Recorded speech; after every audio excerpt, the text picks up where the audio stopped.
Hey folks, JR here with Wave Riders. Just checking in on this New Year's Eve. Happy New Year to everybody. I hope you're having a wonderful evening and just taking a little break because we have some interesting data live from Times Square in New York. Um, SurfScan, if you don't know, is a cellular analytics device, small portable device that we can deploy anywhere. Um, and our original goal for it was when we're deploying our 5G to go and 4G to go networks in the field at events, we want to be sure that we're, being good neighbors, and if there is any other CBRS use in the area, we can request spectrum that's away from them. So earlier on today, at a very first scan, this was around about 3 p.m.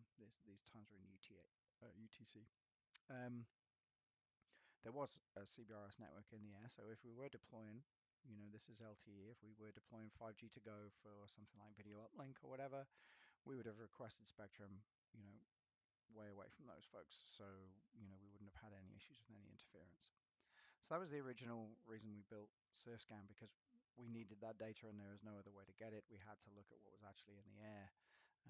The spectrum allocation servers don't tell you to that detail who else is using, and certainly not what spectrum they're residing in. So that's why we originally built SurfScan. But you know, what we are doing is essentially looking at all of the cellular networks, sub 6 gigahertz cellular networks that we can see. When we perform a scan, we see every network that's available, and we create a surf score for each of these networks and each of these bands.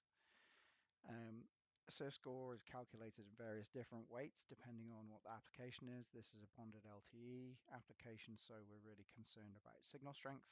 We want to be as good an RSRP as possible. As soon as you start getting up around DEG 90, you start losing uplink capacity. So, that's a big part of it. RSRQ is a quality score of a network that we can see. And then, of course, bandwidth and frequency are very important. Frequency for penetration, bandwidth is how much capacity there is on that band. So earlier today, that was our first scan at 3 p.m.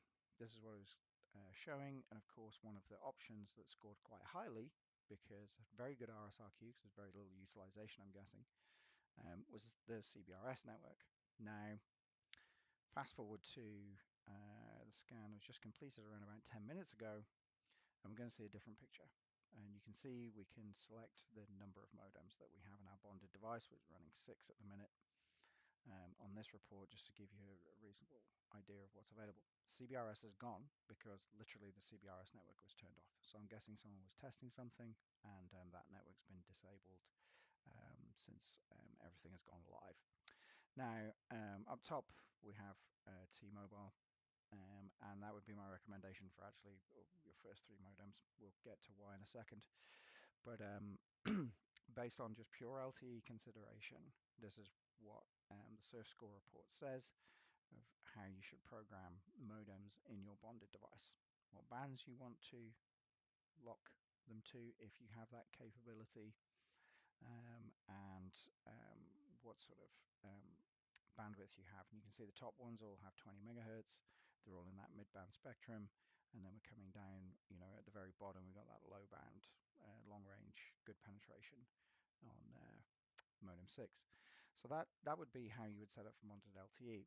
Now, we do show what 5G bands are available, as it says, for reference, because in the USA, 5G standalone isn't available. We can't band lock 2 5G bands. You have to start with LTE and see if you then get moved up to a 5G band by the network, and that is controlled by the network.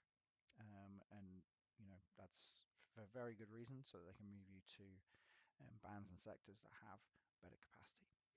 So, but obviously we can't just say I'll band lock them to this 5G band, because that's just not possible.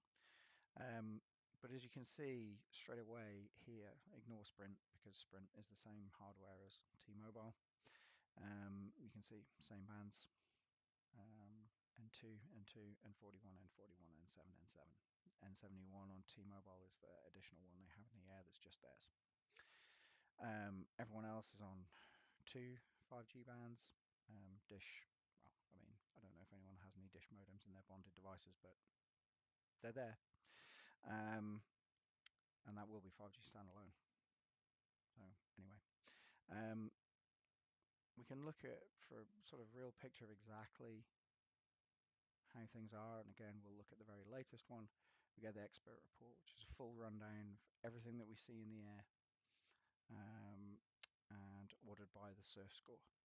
So you can see, let's just look at who has the most capacity, just raw capacity in the air. Latest picture. AT&T have 4 LTE bands and 2 5G bands currently. In the last scan we detected, they've got an N5 down the low band, their N77, 40 megahertz at N77 up in the mid band. Looking good. RSRQ of 13, RSRP 63 is a great signal, but RSRQ again still reasonable. So what, 40, 50, 60, 70, 80, 90, 110 megahertz. Verizon have 80, 100, 120, 130 megahertz in the air. 2 5G bands and 77 again, the mid band. That's where they've got the biggest amount of capacity, and 20 megahertz there in that low band area, and then 3 50 megahertz split across 3 LTE bands. Now then you look at T-Mobile. T-Mobile, what have we got? 30, 80, 180, 200, 230, 245, 245 megahertz in the air. 110 megahertz more than anyone else. This is pretty typical. We're seeing this all over the country from SurfScan reports. And again, quality scores very, very high. So, if you are doing bonded out in the field, or if you, need the best chance of getting a decent mobile coverage while you're in Times Square this evening, T-Mobile is the network you want to be on. They have the best coverage. Signal strengths are amazing. A lot of sectors, a lot of 5G, and just 100% more capacity in the air than the other two providers. The other two providers combined still don't have as much pure capacity in the air as T-Mobile do this evening. So yeah, that's what we learned. We'll be publishing some reports where we're showing performance surf score over time for these bands, see if there's any changes. Obviously there's a lot of people now in Times Square. They're all starting to show up. It's getting pretty full. So we'll see. As you can see, we have sensor mode active at the moment, which means that SurfScan is basically set to every 15 minutes run a 4-minute scan, and that will get synchronized to our central database. But yeah, I hope that was useful. If anyone is out there in the cold in Times Square, you have my sympathy. It sounds like it's pretty chilly. It's chilly up here in upstate New York. We've got a feels like of 2 degrees right now and a little bit of snow. So yeah, Happy New Year to everyone.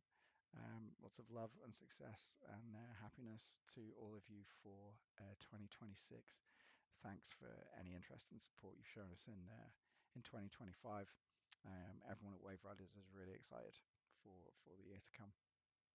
Happy New Year.